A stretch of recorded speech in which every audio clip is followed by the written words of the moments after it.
విరక్తము నాపై ఉన్న చర్యము 5 ఉదయము ఏం పోగొచ్చుకుంది ఎవరు ఉదయం సరే ఉదయం ఏం పోగొచ్చుకున్నది పాపము చెడుతాము దాని నుంచి విడుదల అవ్వాలి. మాకేమైనా ప్రవర్తనలు వచ్చినప్పటికీ పాత్రల కాలం ప్రవర్తన అంశపడి రాజులకి మరి కాలం ఎవరు అంశపడి దేవుడు మాకు అర్థం బయట పాపం అంట పోగొచ్చుకున్నాడట.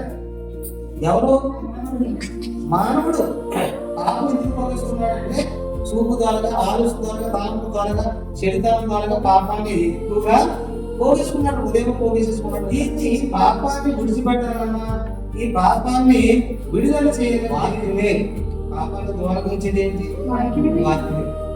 చెడుకి దూరం ఉంచేది ఏంటి? వాక్యమే. మంచి హృదయంతో కలిగి వాక్యాన్ని అనుసరిస్తే పాపం ఎందుకు దూరం అయిపోతుంది.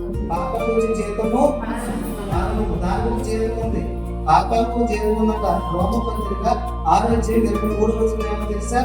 పాపం వచ్చే జీవితం ఏంటి? అప్పుడు దేవుడు దేవుడు స్తోత్రం చెప్పాలి.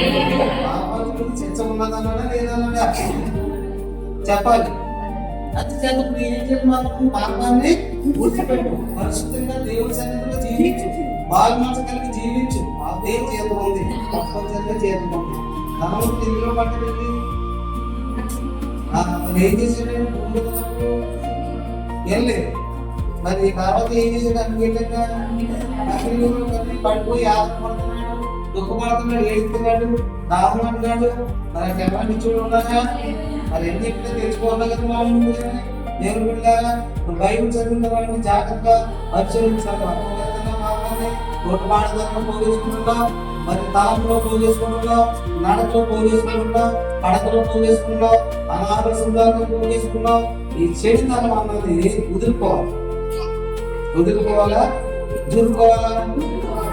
ఎవరు వదులుకుంటే వాళ్ళే పరిశుద్ధులు, ఎవరు వదులుకుంటే వాళ్ళే నీతిమంతులు, ఎవరు వదులుకుంటే వాళ్ళే యథార్థవంతులు.